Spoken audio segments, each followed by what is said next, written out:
ایک رات میرے بابا نے وارث ماموں کو گھر بلایا اور ان سے کہا کہ ہم چاند کی شادی کرنا چاہتے ہیں، آپ اس سے پوچھ دیں کہ اگر کسی کو پسند کرتے ہو تو ہم اس کی شادی اس سے کر دیں، ہم جو ہے نا وہ اس کی مرضی کے خلاف نہیں جائیں گے۔ تو میں نے ان سے کہا کہ آپ ایسا نہیں کر پائیں گے۔ انہوں نے کہا کہ نہیں، ہم کر سکتے ہیں۔ مجھے یہ تھا کہ مجھے پچھتاوا نہ رہے کہ میں نے شاید اس دن پاپا سے بات کرتی تو پاپا مان جاتے۔ تو میں نے ان سے کہا کہ پاپا میں ایک مسلمان مرد سے شادی کروں گی، آپ ایسا میرے لیے کر سکتے ہیں؟ اگر آپ کسی مسلمان سے میری شادی کریں گے تو ٹھیک ہے، میں شادی کرنے کے لیے تیار ہوں۔ میری گھر میں ایک سناٹا چھا گیا اور اس خاموشی کے بعد جو ہے یعنی سب فیملی والے رونے شروع ہو گئے۔ انہوں نے کہا کہ آپ اپنے مذہب میں واپس آ جاؤ، لیکن یہ ہے کہ میں دین اسلام قبول کر چکی تھی۔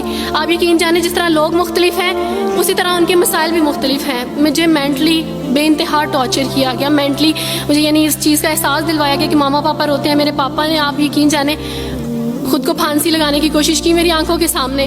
میری ماما نے خود پہ پیٹرول ڈال دیا اور خود کو جلانے کی کوشش کی میری آنکھوں کے سامنے، اور میں اپنے روم میں بیٹھی یہ کہتی تھی کہ اللہ اگر میں حق پہ ہوں نا تو میری فیملی کو کچھ نہیں ہونا چاہیے۔ پھر بہرحال مجھے میری فیملی سے نکال دیا گیا، یہ اس ڈر سے کہ میری وجہ سے دوسرے بہن بھائی بھی اس راہ پہ نہ چلے جائیں، اور وارث ماموں کو بلا کے مجھے گھر بھیج دیا گیا، ان کے گھر بھیج دیا گیا۔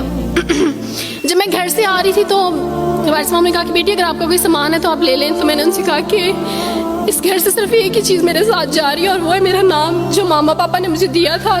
میں چاند رات پہ پیدا ہوئی تھی، اس لیے انہوں نے میرا نام چندہ رکھا تھا، بس وہ نام لے کے آئی۔ آپ یقین کریں، ہمیں کہا جاتا ہے جبرن اسلام قبول کیا جاتا ہے، اسلام قبول کرنے کے بعد وہ جبر کیا جاتا ہے کہ آپ سوچ بھی نہیں سکتے۔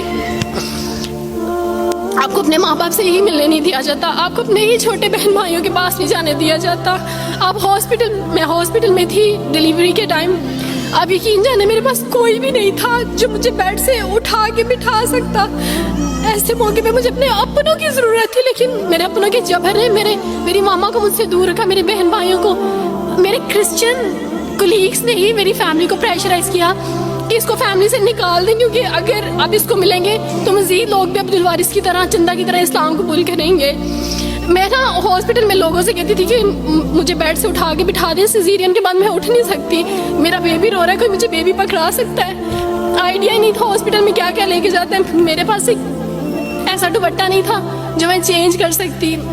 ایسے موقعوں پہ آپ یقین جانیں آزمائش اور جبر اسلام قبول کرنے کے بعد ملتا ہے۔